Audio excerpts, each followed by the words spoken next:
آپ سے گزارش ہے ای طب چینل کو سبسکرائب کر لیں اور بیل آئیکن کے بٹن کو دبا دیں تاکہ ہماری ہر آنے والی ویڈیوز آپ تک پہنچ پائے۔ السلام علیکم، حکیم سید اسلم شاہ حاضر خدمت۔ ناظرین، ہماری کوشش ہے آپ کو ایسی معلومات فراہم کی جائیں جس سے آپ بھرپور فائدہ لے سکیں۔ جی ناظرین، خشخاش ایک پودا ہے جس کے پھل کو پوست خشخاش اور کوکنار کہتے ہیں۔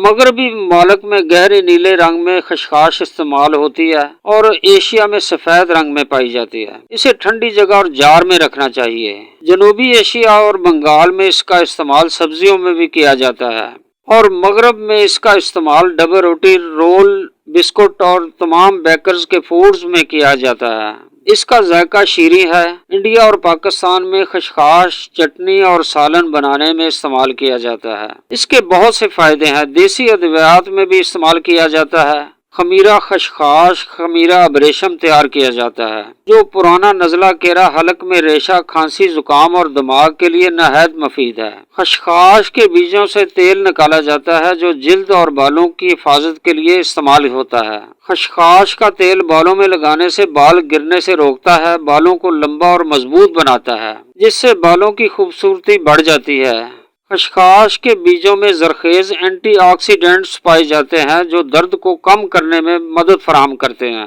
پوٹیشیم، میگنیشیم اور وٹامن ای کی وجہ سے مغزی صحت کو بہتری ملتی ہے۔ ناظرین، خشخاش کی ایک خصوصیت منوم بھی ہے، یعنی نیند لانے والی۔ خشخاش کھانے سے نیند کا غلبہ طاری ہو جاتا ہے اور ممسک ہونے کی وجہ سے امساک پیدا کرتی ہے۔ سرۃ انزال کے مریض اس سے بھرپور فائدہ لے سکتے ہیں۔ ناظرین، پہلوانوں کا پسندیدہ مشروب ہے، یعنی سردائی۔ اسے کثرت سے استعمال کرتے ہیں۔ خشخاش، بادام، پستہ، الائچی کی سردائی بنا کر استعمال کرتے ہیں جو انہیں ٹھنڈا اور طاقتور بناتی ہے۔